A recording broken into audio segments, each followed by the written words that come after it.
এই নগরের যে পথে দাঁড়ানোই ছিল দায়, সেখানেই বিএনপি নেতাকর্মীদের ভিড়ে যেন তিল ধারণের ঠাঁই নেই। ঘণ্টার পর ঘণ্টা তাদের ক্লান্তিহীন অপেক্ষা খালেদা জিয়ার ফিরে আসায় ঘিরে। উচ্ছ্বসিত নেতাকর্মীরা বলছেন, গণতান্ত্রিক দেশ গড়ার পথযাত্রায় দিক নির্দেশনা মিলবে দলীয় প্রধানের ফিরে আসায়।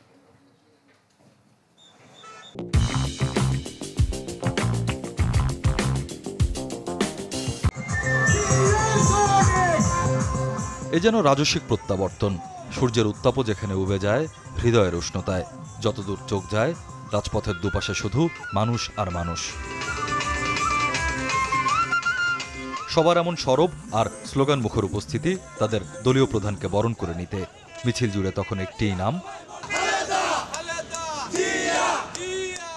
যাকে এক নজর দেখবার জন্য সকাল থেকেই এমন দীর্ঘ অপেক্ষা। কারো হাতে ছিল দলীয় পতাকা, কারো হাতে দলীয় প্রতীক, কেউ বা এসেছেন ফুল হাতে, কারো গায়ে আবার বেগম জিয়ার ছবি সংবলিত টি শার্ট। সমবেত কণ্ঠে সবারই উচ্চারণ, এভাবেও ফিরে আসা যায়। দেশনেত্রী বেগম খালেদা জিয়া, সাবেক প্রধানমন্ত্রী, উনি সুস্থ হয়ে আমাদের মাঝে আসছেন, অবশ্যই আমাদের কাছে খুব ভালো লাগছে। আমরা আমাদের মা দেশনেত্রী বেগম খালেদা জিয়া বাংলাদেশে আমাদের সাথে দেখা হবে, আমরা তার পাশে থাকতে পারবো, সে আমাদের জন্য দেশের জন্য কাজ করতে পারবে। আমরা তার সুস্বাস্থ্য কামনা করি এবং ভালো থাক, আমরা সবাই খুশি। নেতাকর্মীরা বলছেন, বৈষম্যহীন গণতান্ত্রিক দেশ গড়ার পথযাত্রায় দলকে নতুন করে সাহস ও শক্তি যোগাবে দলীয় প্রধানের ফিরে আসা। 6 বছরের কাছাকাছি সময় উনি গৃহ অন্তরীণ এবং কারাগারে ছিল, তারপরেও উনি দেখেন অন্যায়ের কাছে আপোষ করেননি।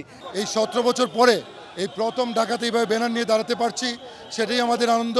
দেশনেত্রী বেগম খালেদা জিয়া এবং দেশনায়ক জনাব তারেক রহমানের নেতৃত্বে এদেশের মানুষ তাদের গণতন্ত্র পুনঃ ফিরে পাবে। কাফেলার মতো পায়ে হেঁটে বিমানবন্দর থেকে বাসভবন ফিরোজা পর্যন্ত খালেদা জিয়ার গাড়িবহরের পেছনে ছুটে যায় এই জনস্রোত। ভালোবাসার অর্ঘ্যে যেখানে প্রার্থনা ছিল তার সুস্থতা। স্বপ্নিল শাহরিয়ার শিশির, চ্যানেল 24, ঢাকা।